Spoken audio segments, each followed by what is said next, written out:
Hallo vriende en baie welkom by vandag se oordeenking. As jy vandag jou bekommernisse soos 'n swaar rugsak ronddra, moet jy hierdie een ding goed verstaan. God is nie 'n passiewe toeskouer wat van ver af kyk en hoop dinge werk uit nie. Hy werk aktief agter die skerms, selfs wanneer die lewe voel soos 'n deurmekaar legkaart waarvan die prentjie op die boks weg is. Ons skrifgedeelte vir vandag kom uit Filippense 4 vers 19. En my God sal elke behoefte van julle vervul na sy rykdom en heerlikheid deur Christus Jesus. Paulus skryf hierdie brief vanuit 'n Romeinse gevangenis. Hy sit vasgeketting, heeltemal afhanklik van ander vir sy daaglikse oorlewing. Die gelowiges in Filippi het vir hom finansiële ondersteuning gestuur, al was hulle self arm en onder swaar druk.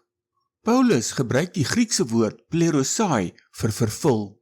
Dit beteken nie net om 'n bietjie te gee nie, dit beteken om iets heeltemal vol te maak totdat dit oorloop. In die antieke tyd was geld en hulpbronne skaars. Tog verseker Paulus hulle dat God nie uit hulle eie beperkte menslike bronne voorsien nie, maar na sy rykdom en heerlikheid. Dit is 'n onuitputlike hemelse skatkis. God se voorsienigheid beteken nie dat jy nooit stormweer gaan beleef nie. Dit beteken wel dat geen storm ooit sy plan vir jou lewe kan ontspoor nie.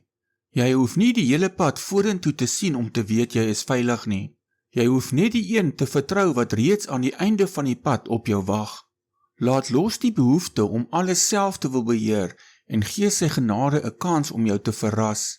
Hier is 'n skriftuurlike feit om onsself aan te herinner. God se voorsiening is nie afhanklik van jou omstandighede of die ekonomie nie, maar van sy onbeperkte karakter. Die geskiedenis bewys dat God nooit sy kinders in die steek gelaat het nie.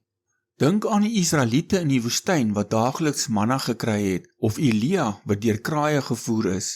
As God vir die voëls van die hemel sorg, hoeveel te meer sal hy nie na jou omsien nie. Kom ons bid saam. Hemelse Vader, dankie dat U ons getroue versorger is. Ons bely dat ons dikwels probeer om ons eie lewens te beheer en dat ons bekommerd raak oor die dag van môre. Vergewe ons vir ons klein gelowigheid. Ons gee vandag die swaar rugsak van bekommernis vir U oor. Dankie dat U al ons behoeftes ken en dat U daagliks daarvoor voorsien in die rykdom van U genade. Vul ons harte met U diep vrede, sodat ons vol vertroue kan loop. Ons vra dit in die wonderlike naam van die Here Jesus Christus. Amen.